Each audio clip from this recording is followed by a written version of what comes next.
Teddy Feinberg, Brook Stockberg, coming at you, Sun News Weekly Sports Video. Let's get the ball rolling. We're going to talk Troy Gillenwater. We're going to talk Hoku Nahara. We're going to talk about the two recent hires at New Mexico State University for soccer and, of course, women's basketball. Brook, Troy Gillenwater declares for the NBA. Let's go. Well, I think it's cool that he dips his toe in the water, gets some feedback. But I think that feedback will be, you're not going to be drafted, go back to college for another year. He's a great player. With Wendell McKinnis coming back, that really gives him a good stout front court. So, and that gives Gillenwater another year to work on his game and maybe be ready for the NBA next year. I'm with you. I mean, a skilled player, a key core player at NMSU. Is he NBA ready?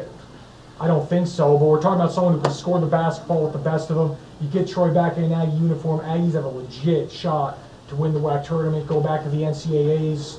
Like I said, he could score the rock. No one's going to debate that. But I think you could use another year of college seasoning as well. Let's move on to topic number 2. We're going to talk about Hoku Nahara. Incident with a roommate this past weekend, some alleged strangling going on. Really kind of a crazy story. Your thoughts and interpretations? Well, there's no doubt she's going to go down as an Aggie great. She already is an Aggie great. On the softball field. Yeah, on the softball field, awesome player, no doubt about that. This girl can ball and she can crank the ball out of the park. You know, one of the best in the nation. But you know, a lot of times players with that kind of fire, it seeps into their personal life, and you're mixing it up, outside with a roommate or whatever. That can put a good career on the halt real fast. From the media world, nothing short of a shocking story. Hoku is a reason to go to that park, maybe the reason to go to the park and watch that team play. She's a home run hitter. She leads the nation in homers. She's the all-time leading home run hitter at New Mexico State University. She also is a world champion in the bench press, a world champion in the deadlift, a state wrestling champion in Hawaii. We're talking about someone who brings a lot to the table, a lot of fire, a lot of energy, and it clearly works both ways. We hope that she can reclaim that situation with her teammate in her personal life. We really do. It's a sad story.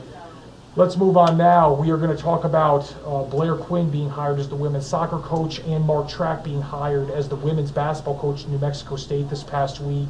What did you think? I like Mark Track. The guy, he was in the Pac-10 at USC, took him to the tournament. He's coached at Pepperdine. He played at Long Beach State. He's got those LA ties. What a great recruiting base that is. Absolutely. He's a guy who's won on the big level. So he can bring that to New Mexico State. 100 games over 500 for Track in his career. You don't do that by accident. You do that if you're a good head coach. And as far as Quinn is concerned, we're talking about someone who's stepping into a pretty good situation here. Michael Needham got the ball rolling for the first 2 years with the soccer program. Now Quinn steps in, a new soccer field coming on board, and a team with a solid nucleus. I like what I see there.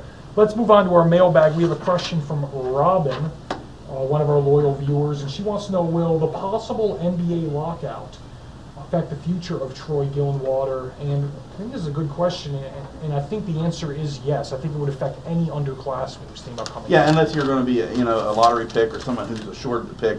Go back to college. You don't know what their labor situation is going to be like. Go back to college and get that experience. Certainly something to keep in the back of his mind. Folks, thanks for joining us. You can check us out on Twitter, Facebook, or of course on our website. Also, don't forget to hit us up with a question. We'll answer it every week. Have a good one.